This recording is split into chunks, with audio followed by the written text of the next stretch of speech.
Welcome to the Simply Incredible podcast. This is Daryl, a.k.a. The D, here with T. Rizzle Troy Chapney. How are you? That's pretty good. Peasy couldn't be here, so he had some stuff to do and stuff to take care of. So, Peasy, see you next week. Can't wait, man. Get over here as fast as you can. The dynamic trio. Yeah, it's the terrific trio turned into a dynamic duo. Yeah.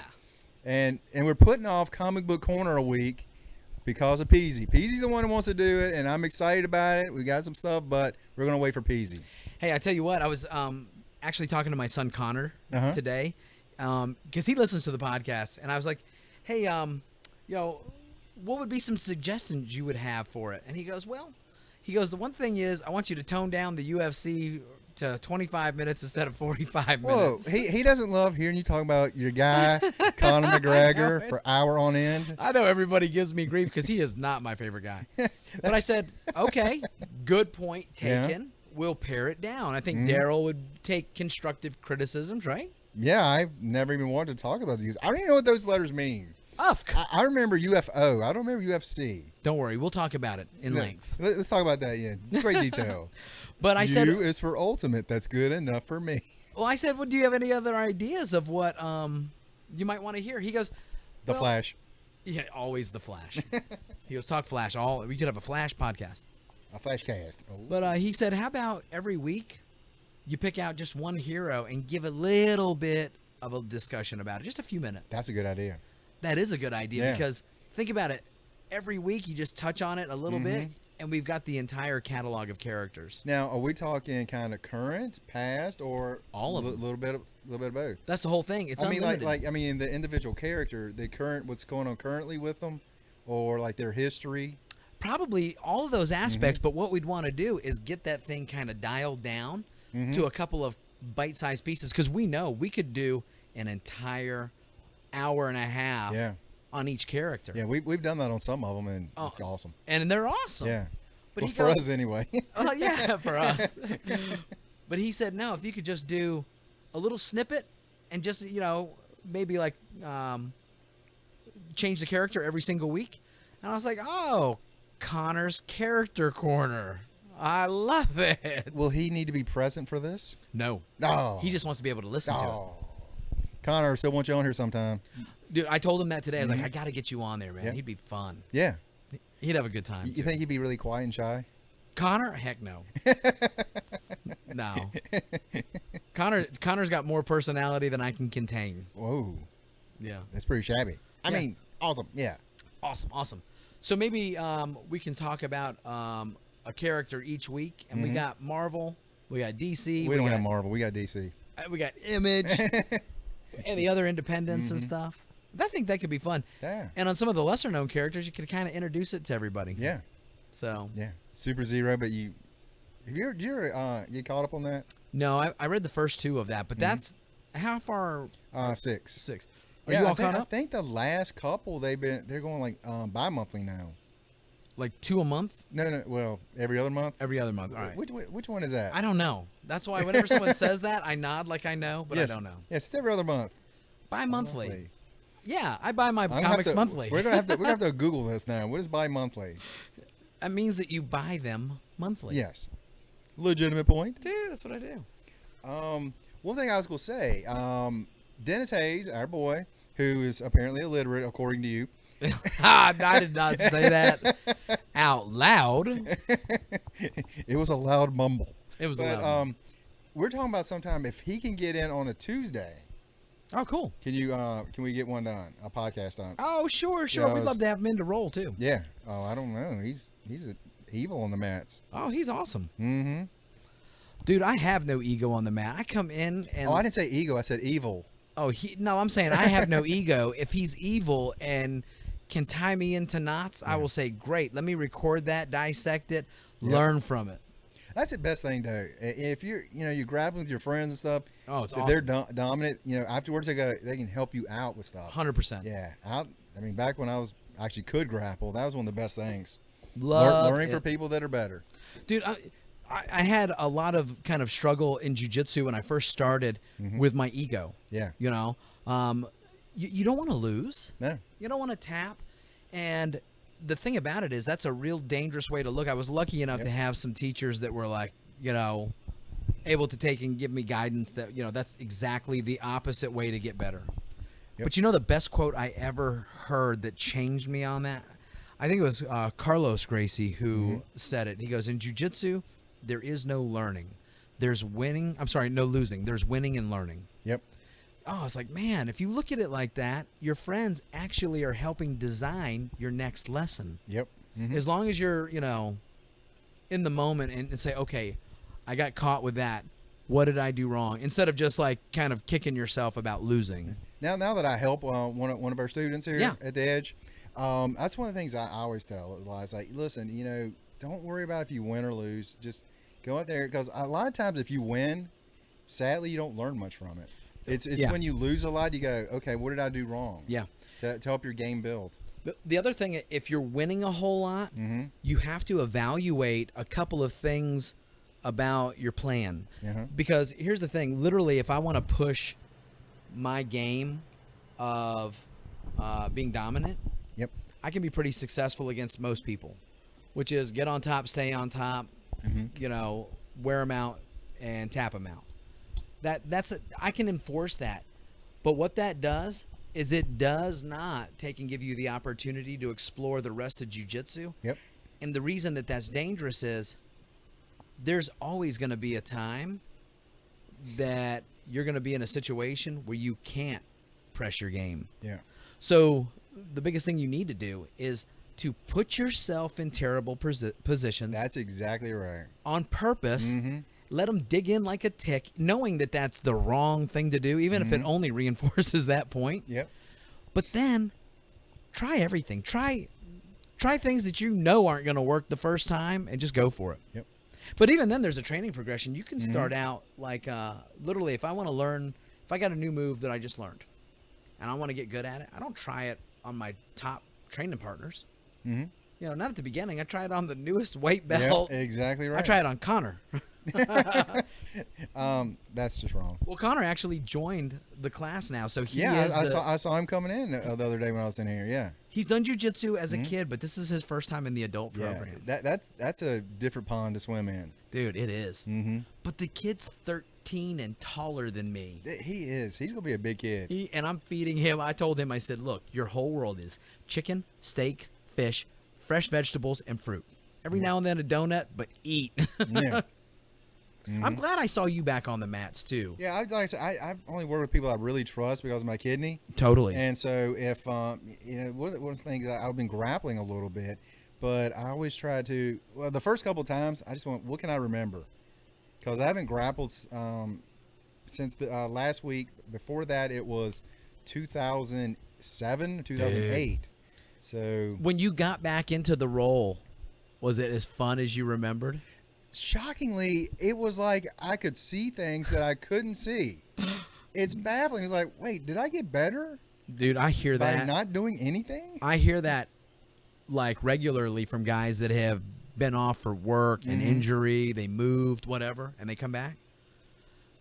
Not always, but regularly you'll hear like people going, I swear I think I'm doing better than I did then. Yeah. Well, you look at it. You're looking at it with an educated eye now. Well, one of the things I always did though, when I wasn't grappling a lot, is I would still watch people grapple. Well, so you're watching the UFCs. I mean, come on. And watching our black belt here, Brian. Oh, he's incredible. Dude, I was watching him the other day, and I was like, oh, he put his hand right there instead of right there. Oh, that's a big difference. Dude. And the first time I grappled, I did that one thing. I was like, oh, that made it a lot easier. He's helped me out already. Last night during jiu-jitsu, I used a couple of the things that he showed me, and I just wanted to give him a big hug. Yeah. I was like, thank you. Yeah. I love watching him grapple. It's just so much fun. Now, are you thinking you're going to be regularly doing jiu-jitsu? I can do, like I said, only with people I trust. All right. I mean, I'm not going to come into like regular classes and do it. Now, you could come into regular classes, but not roll at the very end, except with, me, Will, the people that you trust. Yeah. If you want it. I mean, you don't have to. I mean, the biggest thing is I just don't want anybody to put weight on me. Right. Yeah, if they put weight on me, that might be bad. But, with the one person that I got to trust, like, they'll be all right with me. Then rock and roll with that. I used to take in campaign. No, come on in. Yeah. Follow your bliss, man. Yeah. So Cool. Now, Dennis, you said he might come up here and do one on a Tuesday? Yeah. That'd be cool. We were talking about that. But he has to speak up or he can't do it. I won't do that's it. one thing I told him too. You can't whisper no more. Yeah. I mean, that's what he does. He does that when he teaches too. That always baffled me. I know there's a few people that I've been in and seen teach. It's like, how do you teach if no one can hear you? But you know what? A lot of teachers do that on purpose to make you listen. Yeah. Mm-hmm. Dennis is a fantastic teacher. He's fantastic at jiu-jitsu, but there's a few people that, I kind of grew up with in jiu-jitsu that when they teach, I want to listen. I was like, no, go ahead. I'm learning. Yeah. He's one of them. Yeah. He's a good dude. He is. I love listening to Will. I love Dennis. I love Tim Manning. Oh, my God. Tim Manning, incredible. I haven't got to see Tim for a while. Dude, talked to him just the other day. Doing great. Yeah, awesome. Yeah, miss him. How many people do you know that have actually in your life given you the shirt off their back, not just once, but twice? I know literally one. That's Me done too. that for me. Me Tim too. has literally given me 2 shirts. One, I think, this is back when we Hey, were, if I had better abs, I'd give you my shirt every day. Yeah, I mean, I think I'm the staying reason he covered did it up. the first time was we were right beside Gold's Gym. There's a bunch of pretty girls over there. He's like, yeah, I don't really need this shirt. You can have it. If I looked like him, Yeah. I would be bare-chested in December, January, February. Troy, are you frostbitten? I don't care. I look good. Yeah, exactly. I look good. Man, hey, what an awesome dude too. Hey, and you've been making a lot of gains in your physical goals too, right? Yeah, this time I'm losing weight without doing a juice. Dude. That's the baffling thing. Because used to be I was No steroids this time? just 2. Well, if you consider prednisone a steroid for my kidney transplant, then yes. But other than that, no. But we What juice are you talking about? orange. Damn. You're losing weight in spite of doing everything I know that is wrong. No, I've actually started eating better, cutting down on most of my candy bars. That's good. The vast majority of them, most of my snack cakes and stuff, and actually eating these things called vegetables. I've heard of these things. Yeah, they're scary. They're not as tasty as you might think. And eating, like when we go out somewhere, I'll try to get like a grilled chicken instead of hamburgers with mayonnaise slapped all over it. That's right. That's stuff right. like that. Trying to do those little things here and there, and actually exercising. You've been doing more in the last month, I think, Yeah. than I've seen you do since our days way back, 10 years ago? Well, back then, dude, I was lifting 5 days a week, training 5 days a week, sometimes 2 classes a day. Oh, yeah. And then You were ripped. Yeah. Then, well, yeah. I'm glad you said that, so I didn't have to, but I was going to. And you had gunnage. Yeah, man, I was impressed way back then. Let me ask you, for A lot real, older. has your kidney, now that you're not on dialysis, Mm-hmm. has that been, making it harder? Or is it just like lifestyle choices? It's not a big medical. part. I think some of the medicines made me Prednisone. yeah, make me eat a lot more. Yeah. And since the transplant, I tell you what, I've been a sugar eating fool. Oh, dude. And I don't know. I guess it was just the prednisone making me want that sugar and eat it more. But the last month, I made a huge conscious effort. I need to stop doing this stuff Yeah. and get back in shape. And in right at a month, almost 12 pounds. Woohoo! So for the first time under 160 in a long, long time. What's your goal? 160 was my first goal. Oh, so you met it. Then my Fantastic. next goal is to get down to 150. That's where I was at 152 when I had my transplant.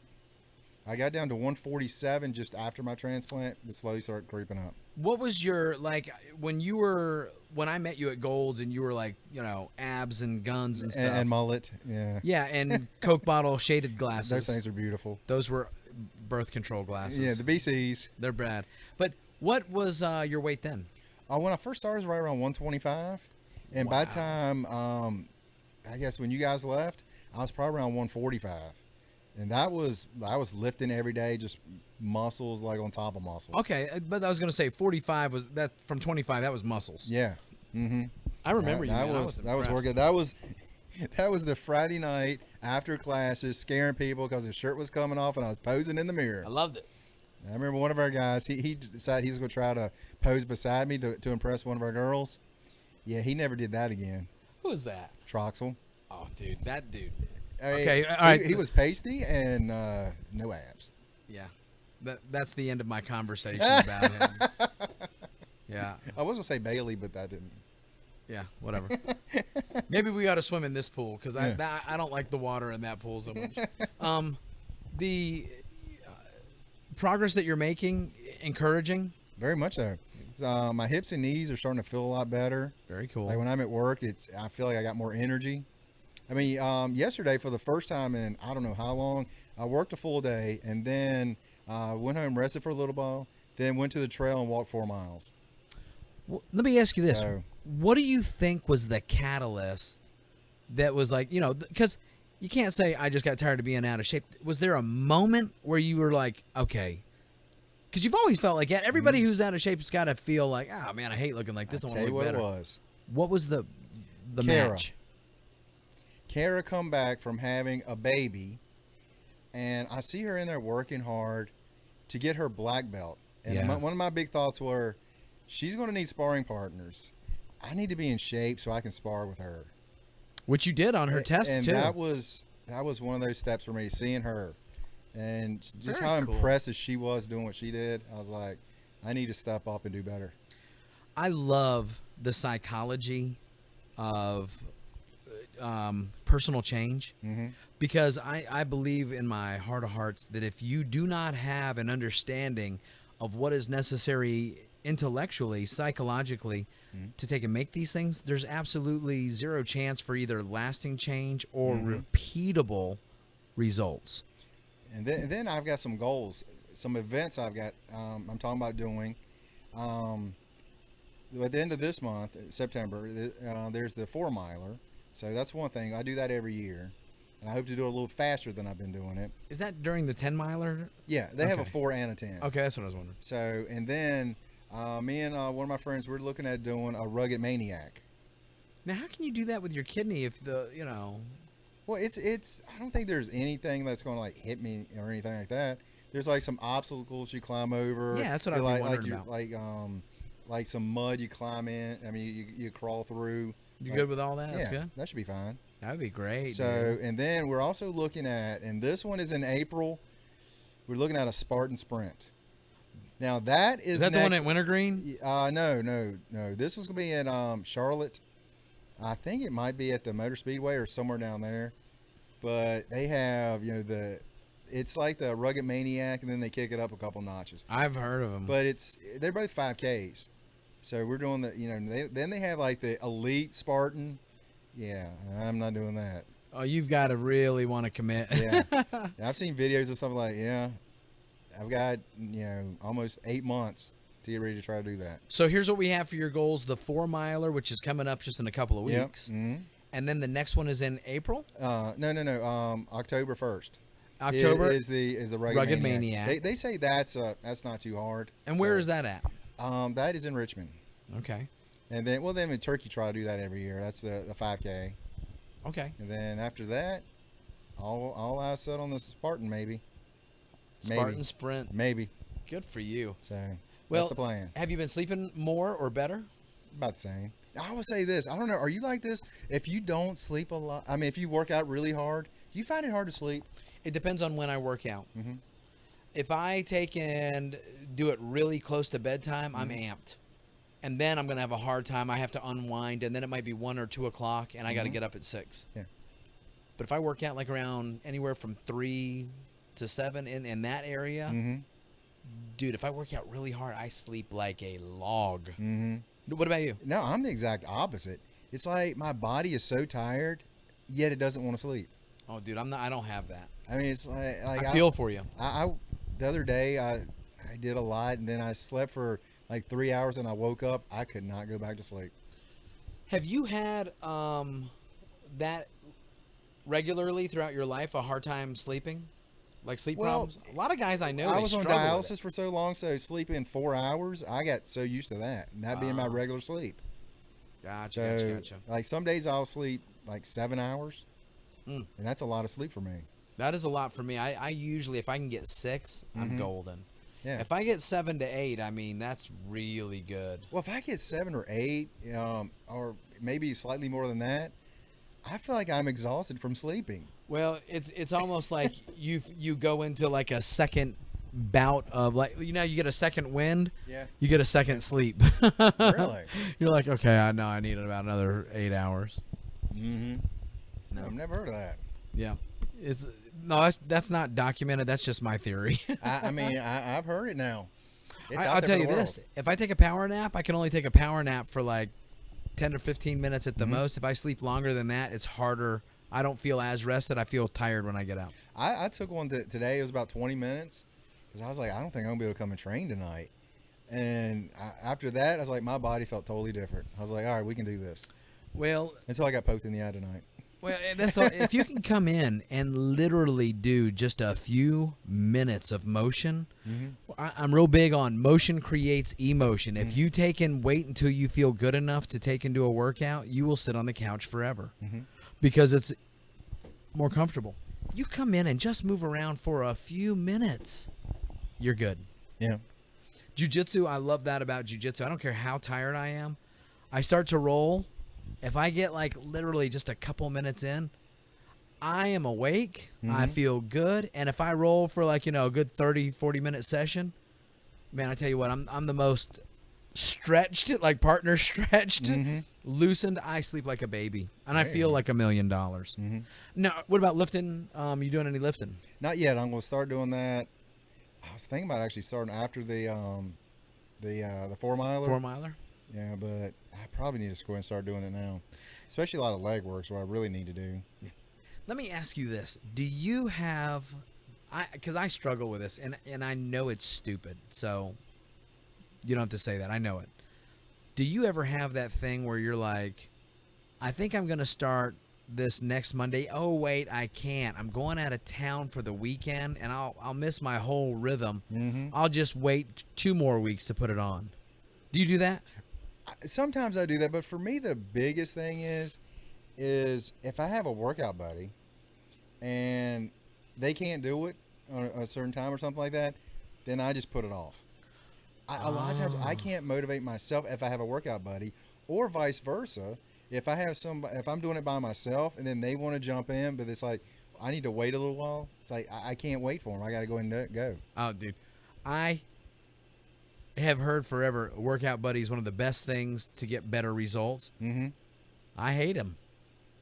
I want to do the only thing I want to work out buddy for is my martial arts. When I run alone. When I lift, I lift alone.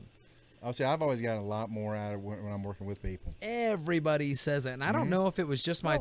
I mean, I think it's personal. Yeah, I do too. I mean, I think some people they need that person to help them. Like when I started lifting so much, it was Dre and Jason. Yeah. I mean, I had them with me all the time. When they left, I'm like, I got nothing. Oh, dude, I was so the opposite. It was always my me time. It's like when I'm running, I'm literally so happy in my own world. Got my music on. I'm alone with my thoughts. I'm pushing. That focus is great. Same thing when because like some of my strength training is lifting, and some of it is more body weight conditioning. Yeah.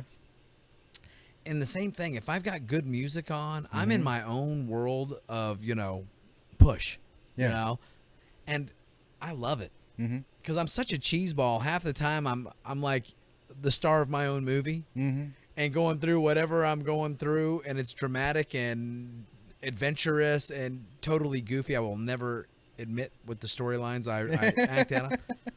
That's right. Captain Jack Troy.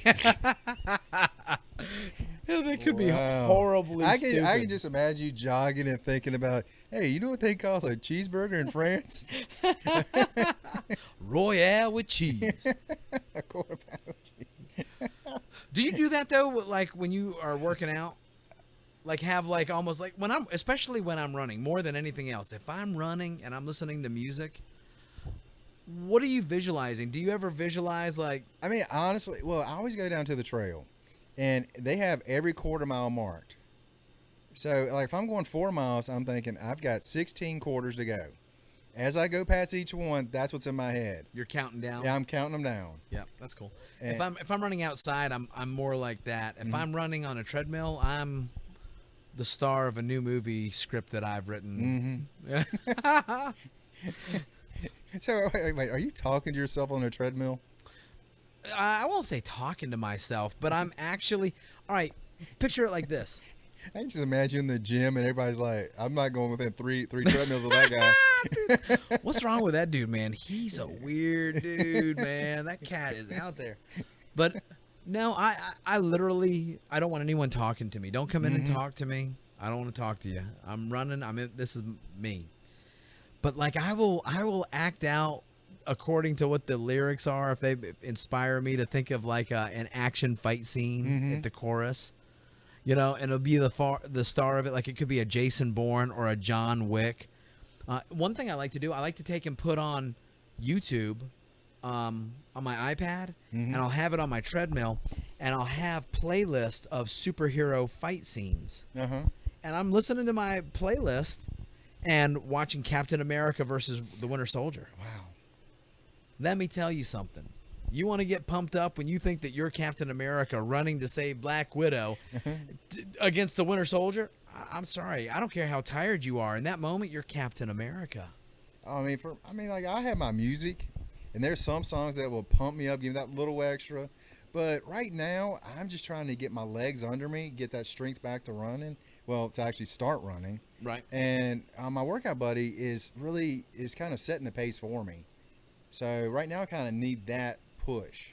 It's so funny. You need that. That would drive me crazy. If I had to depend, because back when I first started doing Kung Fu, I didn't need a partner. But when I started doing Thai boxing, I got to have a partner. And a lot of times my partner would flake. You know the guys I grew up with. Yeah. And I'd love it. I was like, hey, dude, where were you at? Oh, man, I'm sorry. I flaked. You know, it's bad when they come out and say, yeah, I just flaked. Dude. That's rough. Especially when they were the one that called and set the time. I was like, I put my whole day schedule based on this, and you didn't show? I'll do better. I'll do better. Yeah. I remember some of those guys, yes. Oh, yeah. But now I was always lucky that my training buddies have always been right there. I mean, Dre and Jason, every day, boom, they were there. Unless something actually came up. And we had that group where if you missed a day, you felt like you missed something. Right. Now, you missed like the fun, or you missed the progress? I missed the progress. I missed the camaraderie that we had. Yeah. I mean, you know, we were always pushing each other. Yeah, that's good. I mean, you remember seeing how much we did. Oh, I went from one time, I think when I first got over there and us guys started working together, I was bench pressing like 125. Right. And by the time we were done, I was over 205, 215. Dude, good partners can push you to those kind of gains. And to me, it's like, but it's not just, you know, one way. Right. You know, because if any of the other guys miss, like, man, what did I miss yesterday? Like, yeah, you know what day it was. You know what you missed. You know what you missed. And what you missed, we gained. It's funny because when I was younger, of course, I wanted like bodybuilding physique, and I wanted just maximum strength is what I was going for. I looked at it like that. I said, this is my strength training. I'm here to increase my strength. I don't think of my strength training as kind of directed that way now. Now, I literally, it's directed toward jiu-jitsu. And what I'm thinking about is a stamina situation, to have strength with endurance. Yeah. You know. So like high reps? Well, high reps, but low rest. Supersets, a lot of supersets, drop sets, you know, these kind of things, just so that I've kind of am mimicking with my weight training time what I'd feel like in a match, you know? And the worst thing in jiu-jitsu is when you get tired. Because, I mean, the goal is to not use strength. Yeah. But fatigue makes cowards of men. So if you know you've got a 1,000-gallon gas tank, you're willing to take a lot more chances. See, when we always lifted, though, but one thing that was great about our lift is right after that, we'd take about an hour rest, and then we were having martial arts. So we weren't getting... But we were kids, too. We weren't getting stiff. You know, a lot of these guys lifting a lot, they're stiff. But we stayed flexible. Because you guys were getting stretched with a partner. Yeah. So, you know, we had that good combination back then. Dude, I love that's another description of jiu-jitsu. Jiu-jitsu is doing yoga with a partner who doesn't want to do yoga. Yeah. That's a great description. Yeah. Well, my other favorite one is this. Doing jujitsu is like folding clothes with the people still in the clothes. We always call it's a physical game of chess. Oh, 100%. Yeah, everybody's got more knowledge is going to most likely get the win. When we were coming up, I always liked jiu-jitsu. I mean, a whole lot. But I absolutely love it now. Since I started training with Hoist, yeah, I love it. And I hate to say that I couldn't say it before. I really, really, really liked it. Yeah. But I liked all of it. Mm-hmm. You know, I liked the MMA, the kickboxing, the Muay Thai, the boxing, the wrestling. I love the Jeet Kune Do with all the moves. There was so much variety. Yeah. I love jiu-jitsu now. If you're listening to this and you're anywhere and have never done any martial arts, if you get the opportunity and are looking for something to get out of a rut, man, the physically enhanced lifestyle, just that healthy lifestyle that jiu-jitsu pushes, research the schools in your area and buyer beware. There's a lot of, it's 50-50. You got some great ones and you got some charlatans. Go out there, check their lineage, check their qualifications, go visit the gym, and check out the vibe, you know, and I'm telling you, if you do it, you will thank me forever. See, I used to love jiu-jitsu until I got my blue belt. Why? Because when I had a blue belt, all the white belts have found a new target, the smallest target in the entire room. Yeah, but you know what? And I was always that guy that, they would, like some of these white belts, everybody was bigger than me, but they would always try to throw me and slam me. And I was always the guy, I'm not going to try to rip someone's arm off. And quite honestly, looking back, I should have really yanked on some people back then. Well, here's a couple ways that I tell people to handle that now. Number one, because it is a potentially dangerous situation that you're in. Jiu-jitsu can be the gentle art, but if you've done jiu-jitsu in the past, you know that it can be very, very not gentle when you want to crank on somebody. So the one thing that I'm really big on now is communication. Okay? And, of course, it's something that we've always had is no ego. Will started this thing that every time we start to roll as a class, before we roll, he asks 2 questions and everybody answers in unison. Unity! And unity! And unison. But basically what he asks is this. How do we roll? And everybody says, no ego. He says, how do we do submissions? Slow and easy. Find a partner. And I would have told you, if that target on your back with a blue belt, that the moment I would have had one of those meatheads or knuckleheads come in and start doing that, I would have tapped them like in the middle of something and just said, hey, man, we're not fighting for the title. I want to do this when I'm 90. Go easy or I'll go somewhere else. When you got those college kids coming in, some of them, most of them, absolutely awesome. But you have knuckleheads that'll wander. Get that one here and there. Like, gosh, dude, really? Well, and that's another key to being in this for a long time. I'm telling you, I won't roll with the knuckleheads. If I see a guy coming in there and he's a meat eater that just looks like Mongo like hurt people, well, then Mongo ain't rolling with me. To be honest, I have to kind of, if they're in there, I have to go, and shake hands. And if they want to roll, we got to roll. I won't back away. But I'll immediately make sure that it's communicated either physically or vocally that there's a way that we conduct ourselves. And I don't mean to say that to be like, because I'm so tough. I kill them, But every now and then you got to steamroll, the guy and just like, hey, it's not appropriate to come in and hurt somebody. And I'm lucky because I got a gym of a bunch of monsters in here now. There's very few easy picking targets in this place. But that's what I would do. If you ever wanted to do that again, communicate it. I'm like I say, if I did that, there's only a couple people I'd work with. I mean, you and Will, that's 2. I'd probably could work with Brian. I'm sure he'd be fine. Brian would be awesome. Then Ellen, that's the only other one that I would really trust to really work with a lot. Let me see. Who else would I say? I'll tell you who else. Tyler. He'd be good. Incredible. Incredible. Both Kyler and Christian. Well, with Christian, when he's on top, I don't want him to like rain on me. He sweats a little bit. We call him Aquaman. I heard someone else say that today, and it cracked me up then too. We call him Aquaman or Drippy. That's my guy, though. It's one of my guys. I love that guy, but I'm like, look, you get all shirts at cost here. Mm-hmm.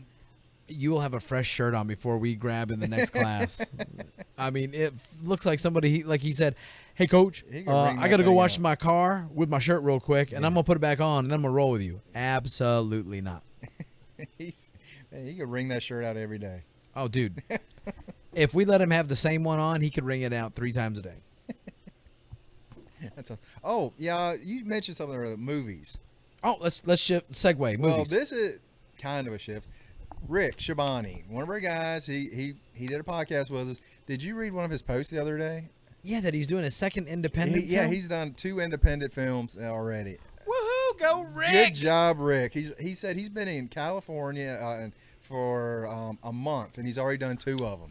I read that, and so inside I was just giddy. I was like, way to go, man. Because couldn't happen to a nicer kid, man. Yeah.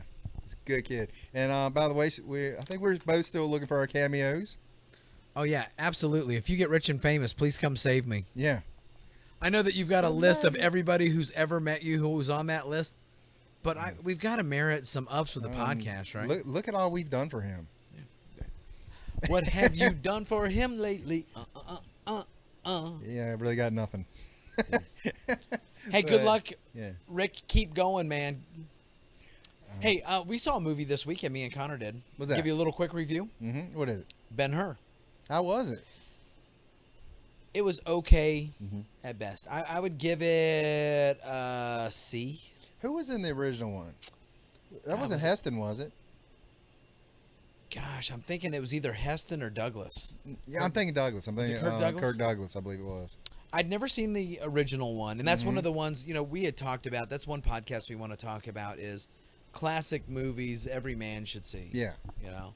Yeah, the old classics, the new classics, But Ben-Hur was one of the old classics, and I never saw it. Mm-hmm. So Connor wanted to see it. I said, fantastic, let's go.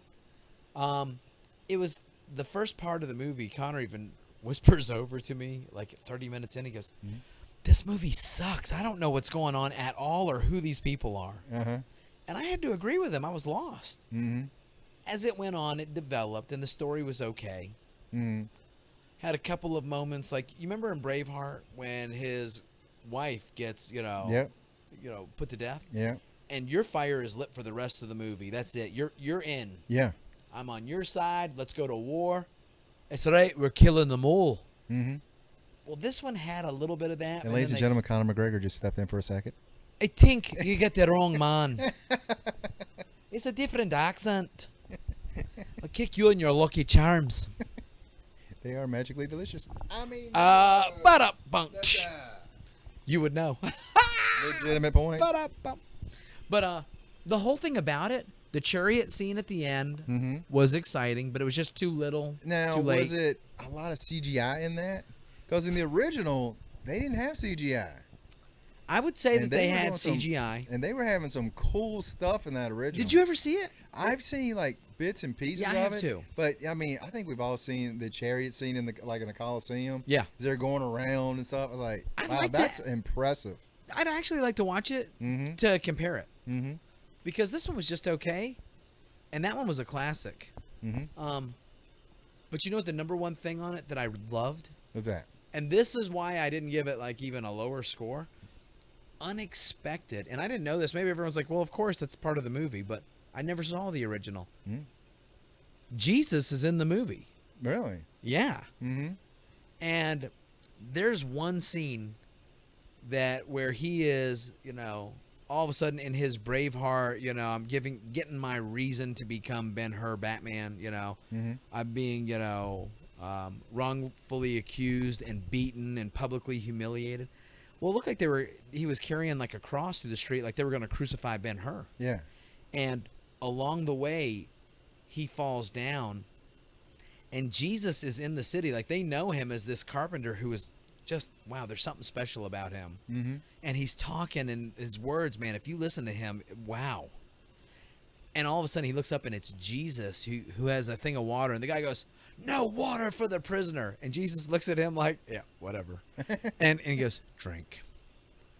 And all I could think of is like, that would be the coolest thing that you could experience on earth in that situation. That is awesome.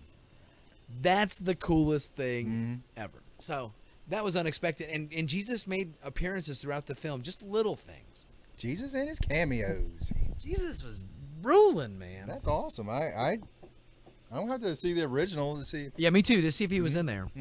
But if I had to say it, other than that, I don't think I would watch the film again. So I give it a C. So I definitely want to see that. Is there anything on the horizon that you want to watch? Man, Rogue One. Okay. But that's in December. Doctor Strange. Is that in November? Is that December? It could be November or even earlier September. Yeah. I don't think it's this month. No? I don't think so. I was thinking November, December is what I was thinking. What about the second tier movies? Because I know those are the big tent poles. I'm trying to think of something else that's even coming out. I'll tell you something that I saw. Did you see the preview for Pete's Dragon? I have seen the previews. That does interest me because I love the story back in the day. Dude, when I was a kid, I never saw it. You know? And it looked like a great idea. But that CGI dragon? Oh, dude, that looks good. Oh, that kid runs and jumps, and there's a dragon bringing him up. Oh, come on. That's good stuff. We're going to go see that this weekend, I think. Nice. If you want to go with us, man, let me know. I'm trying to think what else is even coming out. I can't even think of anything. I meant to see the Bourne movie, and I did not even see that yet. I did not either. In fact, I didn't want to see it because Connor hadn't seen the first ones. Don't you think that's appropriate? He needs to see those in order. I would think so. Yeah, I don't want to jump into that. I can't imagine how they would. You could watch the new one and not have the background of what was going on with it. Yeah, I bet you could. I don't know if you need to see Jeremy Renner's version though. I don't think that. I don't think that had anything to do with it. Yeah. I like the beginning of that one though. I love the beginning when he was in the wilderness. Yeah. Oh, good stuff. That's what we are starting to do now. Well, I'm trying to convince him to make it more of a regular thing. If there's no movie that I want to see, I'm remodeling my basement and putting in a theater. And my version of a theater, like a big screen. 50 seats. No, not 50. What? No. Oh, what? You can put that. You can put that the one in the Hamptons. Okay, I got you. No, Holden. Holden Beach will do the 50-seat stadium. I love it. Malibu. Only on this microphone am I rich. Malibu. Malibu's Most Wanted. Underrated movie. I love that movie. It was so bad that it was great. King Kong ain't got nothing on me. That was a good movie. I think that's the only movie that guy ever made that I really liked. Was it Jamie Kennedy? Yeah, Jamie Kennedy. I think that's his name. Because then Jamie Kennedy Experience. Yeah. But have you ever had movies like that where you tripped over the very beginning of them, like on HBO or Cinemax? You don't know what it is. It never made any noise. That's how I saw that movie. And it sucked me in, and I just kept watching. I was like, this is funny as crap, man. Well, that's how I saw. Only way I found it was one of my friends was like, dude, you need to see this. It's hilarious. I was like, it sounds horrible. It sounds utterly terrible. Yeah. That's a funny movie. It's hilarious. But I'm also a real big believer that if you go in with low expectations, all movies can be better. that is absolutely true. Hey, I went in with low expectations for Suicide Squad. You hated it, but I thought it was not bad. You just don't know the characters. That's all. That's the whole thing. I had no expectations. I told Peasy this. I was like, that was kind of like my version for y'all of X-Men. I didn't have a in depth on that stuff like you guys had. I got you. And I was like, man, the first one's great, and then y'all just ripped it to shreds. Oh yeah, because of the characters. Well, PC did. I thought it was okay. I honestly, it was forgettable for me. Yeah. I mean, I still like it, but I didn't the characters like it. weren't right. And to me, Suicide Squad. Yeah. Like some of these characters are just not right, especially Joker and Harley. And that being said, I totally get it. For me, I had no expectations, so it went in good. Is there anything that you wish that they would talk about making right now that you don't hear anything on? Well, I do want to mention one thing. Okay. Screen Junkies. I don't know if you pay much attention to them. A little bit, since you told me about them. They just did a thing where they ripped apart The Killing Joke. Is that the one that does honest trailers? Yeah. I saw that. How dare they? That was awesome. Did you not agree with their honest trailer? No. Oh, well, good for you. That thing was awesome. Take a stand. I love that movie. I mean, I will say the first 30 minutes, I was confused as to where it was going. I'm totally watching the honest trailers for it, though. But afterwards, I was like, this right here, it added to me to the story of showing Batman and Batgirl in a different light that I think very few people have seen that. And it has Never. It has been apparently way back. It was a little piece in comics. Okay. But you told me that was not in The Killing Joke. No, that first half hour, no. Robin was not in it either. Shut up. Death in the Family. Death in the Family. But I mean, I thought it was. If you like the comic, did you ever read the comic that I loaned you? Yeah, I did. And it was, I'll tell you what, it looked like a lot of that stuff jumped off the page. It was frame for frame. Yeah. I mean, I don't know how you could not like it if you read the comic. Hey, I swear to God, it's so funny that you just said that, because I just read that like last weekend. Uh-huh. And when I got that book and I was looking at it, I swear I was like, I do not remember buying this at the convention. I did not know that was yours until you just said it. You would not have gotten it back. I was like, oh, I'll put that right up there. I was like, I swear, I was like, I don't remember buying this. Isn't it crazy that I bought it and I didn't know I got it and then I watched the movie? But I mean, dude, I'm like, how do you watch this and go, this is horrible? Like, wait, what? What did you see? Yeah, but my thing on the story's not my favorite story.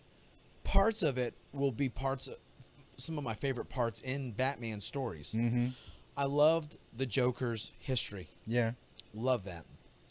I hate what they did to Batgirl. The fact that, they haha, you weren't ready.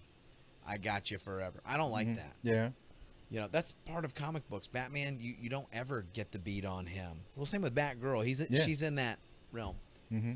I hated what they did to Commissioner Gordon, like parading him around naked with a leash and just.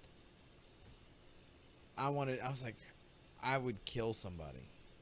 I mean, can you imagine if that was like, someone that you really respected? Yeah. And they're just humiliated like that? Mm-hmm. I'm telling you, somebody. And then. Some people you just can't break. Right? That is the moral of the story. I know, but I hated that. Oh, my gosh. Yeah, someone else I have to slap later and get slapped right back, though. I smack you back. I don't care about your kidney. Well, smack me, not Holly. That's all we care about. Okay, then good. Oh, well, dude, that changes our relationship a lot. Yes, it does, doesn't it? That's the only reason I've held back. for 16 years. I'm going to go get my Unity ring on. I'm going to Rick James your forehead. Unity! That's one of the greatest things. Cocaine is a heck of a drug. If you have not seen Chappelle's show, it's not G-rated by any stretch of the imagination, but man, that's some funny stuff. That was another one that I tripped over. Really? I was watching TV, like Comedy Channel one night. Yeah, it's Comedy like Central back in the day. Yeah. And it was late at night on a Friday night. Mm-hmm. And all of a sudden, they got Dave Chappelle on there. I wasn't paying any attention. But I started watching. And then Charlie Murphy's True Hollywood Stories came on. Is that the one with Prince on this one? Or no, the first one was Rick James. Uh-huh. And I will Bruce Lee cross kick. Dude. I haven't laughed that hard ever. I was like, my gosh, man. And then I couldn't wait. Chappelle's funny. I mean, he's one of the greats I love. Yeah. But Charlie Murphy, how come they haven't done more with him? He's been in a few things, but nothing's taken off for him. Everyone, I guess will always be Eddie's brother. The way he talks though makes me laugh. Yeah. All right, we'll be skins. Y'all can be blouses. I died. When Prince dunked, he just like floated down. Dude, let me tell you, Prince can ball. And then they gave us pancakes. Pancakes. Oh, I loved him. Love Charlie Murphy. Cool Bruce Lee cross kick. He said, Uncle Bruce Lee cross kick you out that window. Charlie Murphy. Charlie Murphy. I'm sorry. What do you call it? Midnight? Midnight is here, everybody. No, darkness. darkness. That's right. Darkness. Darkness. I love that. With the 5 fingers straight to the face. So laugh. So, when he did that, I think I was drinking something at the time and spit it out laughing. I was like, he did not just smack me. He goes, and then he smacked me across the face. I might watch that tonight. That is what I've got that on DVD. It's like one of the greatest things. So hilarious. Hey, is there a story like Killing Joke or Death in the Family that you want to see them animate? I mean, Death in the Family is really the last one. That's the biggest last one? Yeah, for me. I mean, I know there's so many more out there, but I mean, for me, that was a big one. Well, did you hear Ben Affleck kind of hinted that the new villain in his solo Batman movie was going to be Deadshot? Really? Yeah. I wonder which Deadshot. I would assume it'd be Will. I don't think so, but why not? Really? I mean, because... Well, yeah, I'm sorry. Why wouldn't he? They already actually were on screen together. Yeah. I mean, it seems like that's just logical for me. Let me tell you, that was a good, strong part of that movie, too. Now, you said something about that. You said that Batman said to Deadshot, is like, not in front of your daughter. Yes. And then you said, then he went straight at him. Deadshot's the one that instigated that for Batman to do that in front of the daughter. Oh, yeah. Did I not make that clear? Yeah, because when you said that, you was like, and then he just went right after him. I was like, oh, no. Yeah. Okay, yeah. Yeah, I mean, because I was like, man, that was huge. No, I must have just wasn't thinking, but I knew that Deadshot took and instigated it. Yeah. But isn't that the coolest? I mean, you've got to be some kind of sleaze to know that this guy deserves a tail whooping. Yeah. And to give it to him in front of his kids. Yeah. Because I don't care. He'd have to situation dictates. But that was like a cool Batman moment. Yeah. It's like, not in front of your daughter. Why? Because I'm going to break your face. I mean, that's how Batman is. That's how he is. Yeah. Have you ever read any of the Batman novelizations or anything? I read some, but it's been a little while. I've actually got about 4 of them that I need to read. I'll tell you what, I read one that, I mean, I didn't expect that much. I was more curious what the experience would be without the artwork. Because I'd read Batman comics and I was like, a novel? I mean, I wonder what awesome. I think it was No Man's Land, and it was about him breaking up like either a child porn ring or something like that where they were abusing children. Fantastic book. Because, I mean, if you're in that spot and all of a sudden Batman shows up, I mean, dude. I mean, there's like a few things that I would never be able to tolerate. Messing Hurting with a children, child. you just don't. Abusing women, you don't. People who do that too, I look at that. It's just sickening to me. Well, people, they talk like, how is that? There's something wrong with their wiring. You know, their chemistry, their chemical balance is off. Their wiring is off. They're broken people. Yeah. And now I'm sorry that just because we're supposed to love everybody, you lock that broken person in a cage so that he don't. Yeah, if a dog bites everybody, I don't care. I love him, and he can be in the cage. Yeah. You know, sorry. Poor puppy dog. Troy said he hates dogs. I love dogs. All right, hey, give me 3 pet names that you've had in the past. Your pets' names. Oh, I thought you would say pet names that people have given me. No, for me. Sugar Bumps. Sugar Bumps. Jinx. Love Dimples. Okay. I had Dimple Love. I had a cat. I'm glad you're sitting down. My cat's name was Sequoia Metallica Mahogany Wood. We called her Kitty because she had no idea what we were talking about. That's so stupid. You're so stupid.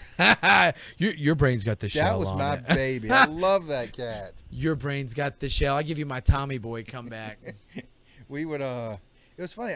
I would be coming home, coming around a corner down a hill, and she would come running out before I even got down the hill. Oh, no kidding. That cat was awesome. I would sometimes I go walking around and that cat would just kind of follow me and kind of look back at their house like, dude, we're going the wrong way.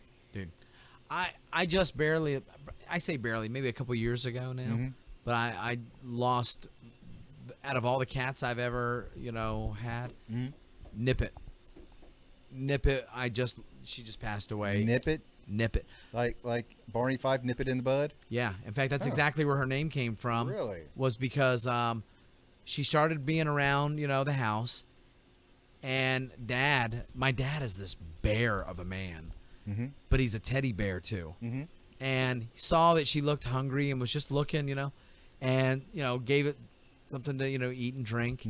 And all of a sudden it started making its way onto the back porch and rubbing his Nip It started rubbing my dad's leg, with her ear and face.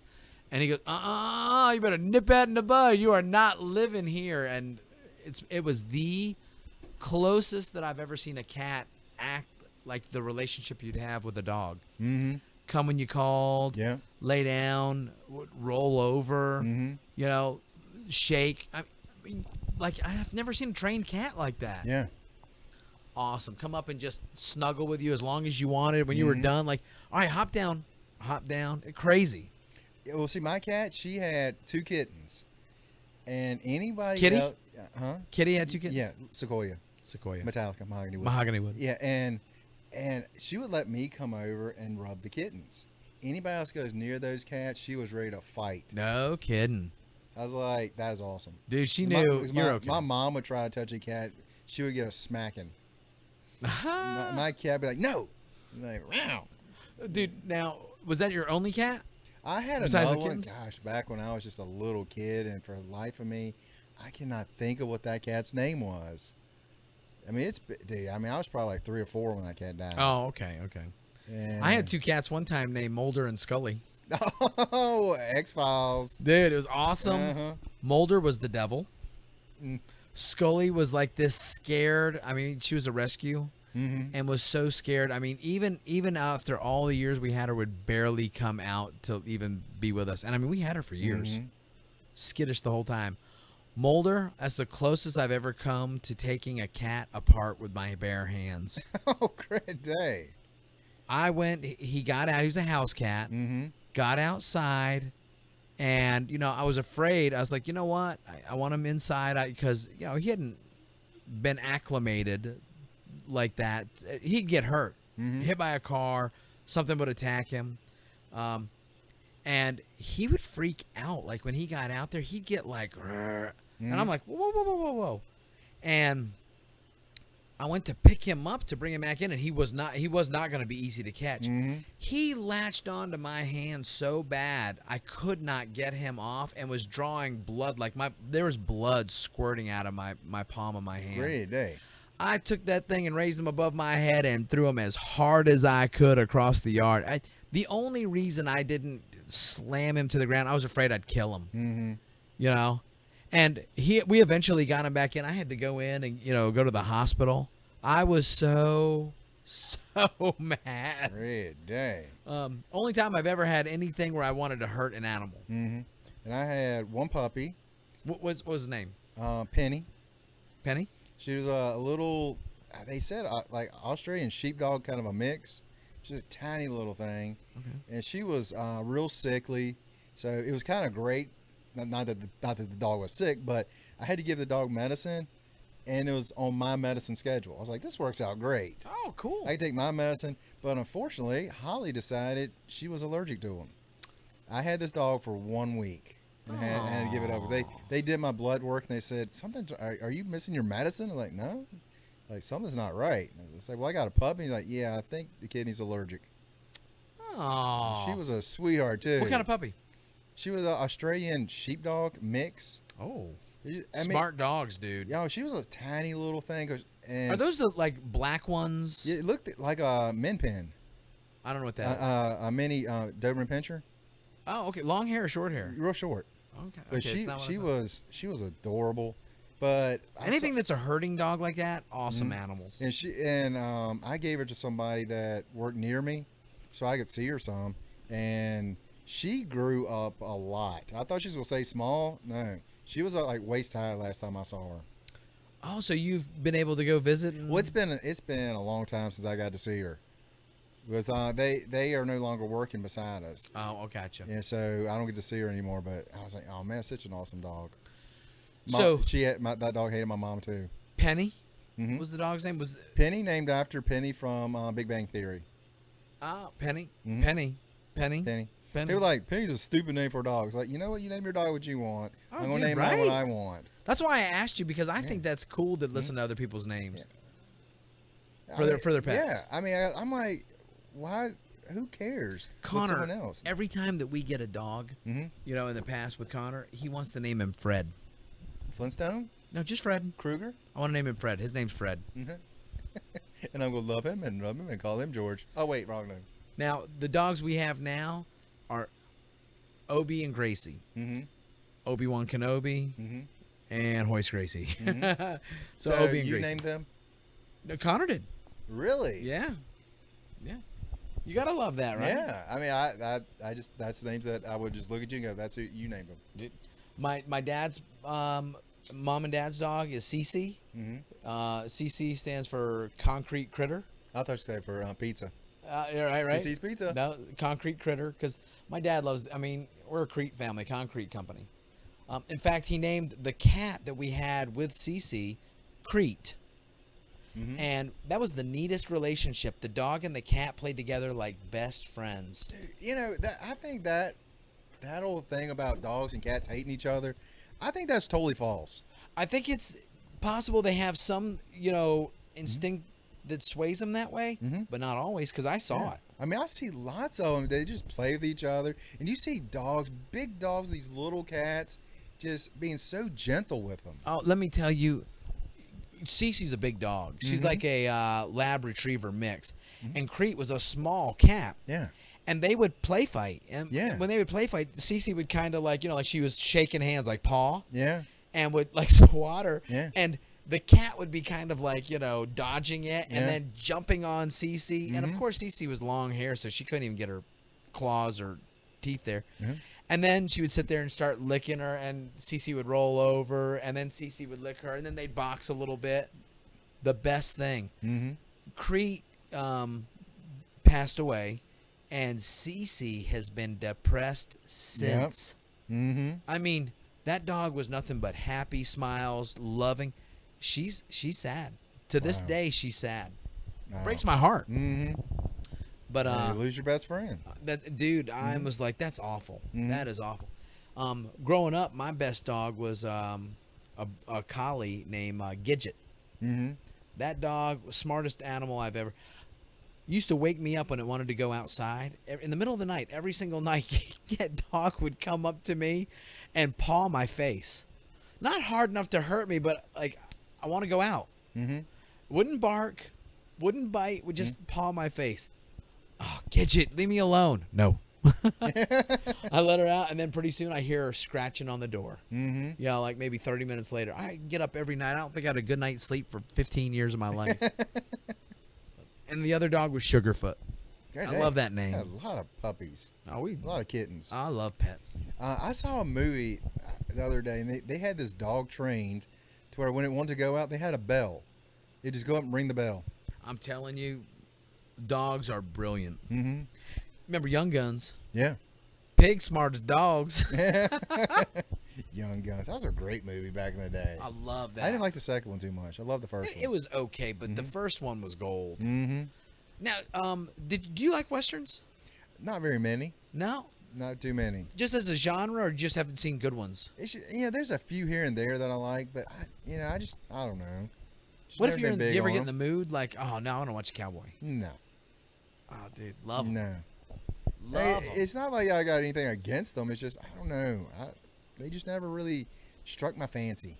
I will tell you this. I'm glad that they've kind of brought back some of the Western genre, like in the straight to DVD stuff, and a lot of the cable networks are doing like cowboy movies, like new ones. I mean, some of them are okay, a lot of them are just junk. But I saw one that was one of the hardest ones I've ever watched. It was a cowboy horror movie. This is interesting. I don't know this one. Bone Tomahawk with Kurt Russell. How old is this? That's gotta be. Oh, really?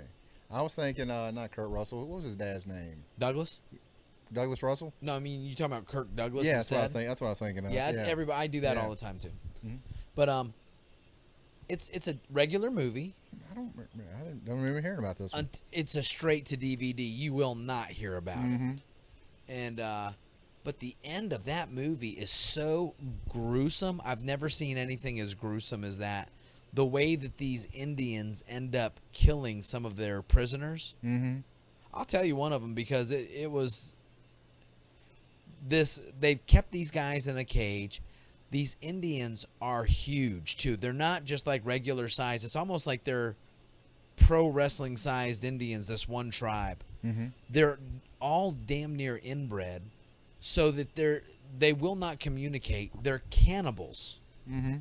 So when they get somebody, they keep you alive until they want to eat you, and then they kill you, and then they eat you. Wow. The one guy who was there to save the girl, that's the whole movie, is about rescuing this girl who'd been taken by this tribe, and they knew they were cannibals. We got to save her. The deputy gets in there, and then all of a sudden, when it's his turn, nobody can stop it because they are literally in a cage that these guys had made. You can't get out. Yeah. These giants take him out, and they're begging him, please, no. They're inbred. They're barely communicatable. They take and strip him down naked. Two of them grab the guy up by his ankles, one guy with each ankle, and spread his legs. And what a bone tomahawk is, it's like a jaw of a horse made into a tomahawk. And as this guy's held upside down and naked, this bone tomahawk cleaves him right down the middle. This is old Tarzan. But you know how Tarzan, it's just like one motion, done, from a distance. This is up close and personal where they keep hacking at him until you see his innards just fall out. And the guy who was in a conversation and a hero 1 second is a pile of gooey guts, crap everywhere. It's just like, I was like, that's the worst thing I've ever seen on film. Dang. I'm going to be passing on that. So glad I brought that up. Yeah, because I was just thinking of a different Western, my favorite one of all time. What? Blazing Saddles. Dude, great. I love that movie. Me and Will were talking about Blazing Saddles tonight. You couldn't make that movie now. No, you cannot make that movie. Nobody has a sense of humor about that stuff now at all. Yeah. Well, you could have made that movie for the last decade. I love that guy when he goes, why don't y'all sing a song? Y'all people love music. Yeah. Y'all people, you know. And he, boom, drop the N-word. And he goes, how about a song? And he goes, well, okay. I get no kick from champagne. And the guy's like, what? Don't you know Camptown Races? When those hillbillies start singing Camptown Races and doing their fat man dance, that's funny stuff. That was awesome. Good movie. I mean, when the two guys get caught in the quicksand working on the railway. Oh, I love it. You see their hats at the end? And he gets out and he hits the guy in the back of the head with a shovel. Oh, my goodness. I am laughing. That's awesome, and right? Laughing and laughing. Speaking of which, man, must have been the universe directing us this way. Rest in peace, Gene Wilder. That's exactly why I was bringing that up. Were you really? Yeah. Because, I mean, gosh, he made so many great movies. I mean, him and Richard Pryor together, dude, was gold. Some of my favorite funny scenes of the era. Stir Crazy, Silver Streak. Remember Hear No Evil, See No Evil? I watched it. It didn't resonate with me like those other ones did. Well, there's one scene in that in particular. What? Hear No Evil, See No Evil? Yeah. Where, Will loves that one. Where, which one, what's his name? Richard Pryor was blind. Right. And so he's trying to follow the sound of him walking. So he's like stomping his feet. I remember that. He goes, I look ridiculous. He goes, look fine to me. And he's blind and I am laughing and laughing. Dude. Absolute classic. One of my favorite scenes from Stir Crazy was when they actually are going to prison and he loses it. Yeah. Like he's walking through for the first time. They're getting ready to go to their cell and he loses it. That was a good scene. And then the other one was Silver Streak, when he said, look, man, there's cops everywhere looking for you. They go into the bathroom. They buy this purple satin jacket from a shoe shine guy, his sunglasses, his beanie cap, and a thing of shoe shine. Mm-hmm. And he starts putting it on his face. And he says, man, you got to learn how to walk, man. All you whiteys got tight tails. When he goes, you practice, and I'll come back and get you. When he comes back and sees Gene Wilder doing his jive stepping, Mm-hmm. comedy gold. Yeah. I remember laughing until I was crying. Willy Wonka. Willy Wonka. I loved Willy Wonka. Willy Wonka, I liked it, but it scared me. Like, oh, dude, it was off-putting. When they were on the boat, going everybody through the chocolate dies. thing, Yeah. that was scared me half to death. As a kid, I remember seeing. I was like, those Oompa Loompas are right up there with Sleestack and the Winged Monkeys. And Jaws. No, Jaws is a different level. Oh, man. Jaws is next level, Mr. Beachman. Hey, do you know how they said he passed? I know he was like 79, 81, something like that. Something like that. He had battled Alzheimer's. Mm-hmm. I just thought he just.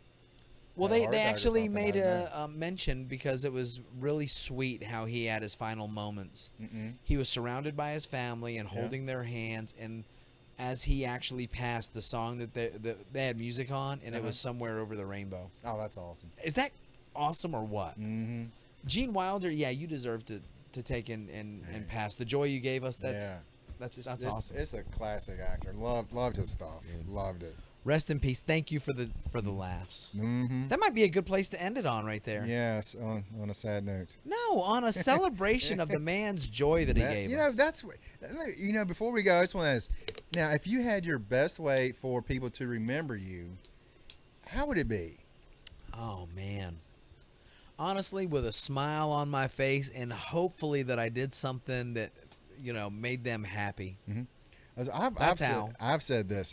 When people come to not the viewing, but people talking about me, I want fun. I want party. I want people just having a good time going, man, I remember that time he said something really stupid, which is a lot of times. Oh, dude, let me tell you, we'll probably do a whole podcast about you. About me being stupid, yeah. About you being stupid. Yeah. And Stupid D. I will be going, I remember when I did that. Yeah. Well, and I have a whole different outlook on death. When somebody dies, I don't feel bad for them. I feel bad for us. Yeah. All right. Because we are the ones who are lost or losing out. I believe on the other side, because I do believe in an afterlife, and I do believe on the other side. I believe in heaven, and I believe for those that are in heaven, they wouldn't come back if they could. Yep. So whatever you believe, that gives me a lot of peace. And I also told my sister-in-law if I go before her, I expect a full page in the paper. In the obituaries, I want a full page. Oh, not me. I don't want this little blurb somewhere where somebody's got to find. Oh no, the world must know. No, I don't even care. Simply Incredible is no longer with us. All right, that's another thing I think as I've gotten older that I've kind of realized. With the martial arts can get bogged down in drama. Mm-hmm. I think anything that's kind of like this has that possibility, especially when you bring ego, of who can beat who or money into it, because it's a very competitive arena. But everybody's drama is the biggest, most important thing in the world, only to them. Outside of your circle, everybody is involved in their own circle. They don't care about yours. See, you live in a small pool. I live in an ocean. The world must know. The world will, if I have anything to do about it. He's gonna be like, ain't nobody finding out. Oh, we're having a party. About time he kicked the bucket. Yay! That was hurtful. That was hurtful. I love you. Don't take it. If you're not a little misty-eyed, I'm gonna be misty-eyed. Oh, I'll be for my own funeral. I would always thought it'd be funny. I don't think anybody's gonna cry. Maybe my family, they'll cry. I don't think anybody else gonna cry when I'm gone. They'll be like, he was good. Don't you forget about me. Oh, every time you ever go to a funeral, you know what everybody says as soon as it's over and they start walking to their cars? Hey, you guys hungry? Exactly right. You want to get a burger? We're having buffet at my place. I'm telling you, man. That's why I'm like, disco ball out there. We got a dance floor. 2 seconds after I'm in that ground, everyone's going to be talking about a burger that they're going to go have. Dang. You lived a better life than that, Troy Champney. Dude, it's a wonderful life. It's a wonderful. I'm very blessed and grateful, but my self-importance, I don't feel it. Well, I will say this, and this hurts a little. Uh-oh. You touch a lot of lives very positively. That hurts a little? That hurts for me to say. Give someone a compliment like that. Thank you. I would say the same thing about you, but we you all know physically right cross them. Yeah. You're touching lives one right cross at a time. One punch in the kisser at a time.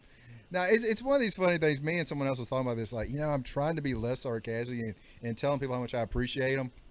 Yeah. But not you. But, most people. But everybody else. Yeah. All these other the humanoids. The noids. The noids. We always try to avoid them and get our pizza. Avoid the noids. This kind of. I bet you have an Avoid the Noid T-shirt still, don't you? I wish I did. I used to have a little doll, like 3-inch figure. Dude, I remember that. Kind of like the raisins back in the day, which I still have some of those. Do you really? The California raisins. I always thought they were. Nah, not me. You didn't hear it through the grapevine? I heard it and then I said I wish I hadn't.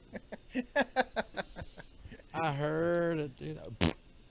Gene Wilder, you will be missed, and I'm going to go out and have a burger and think about you. That's right. A never-ending gobstopper. I'm like, dude, now I don't know what I'm gonna do. Am I gonna go home and watch Charlie Murphy's True Hollywood Stories? Well, that's only like 15 minutes.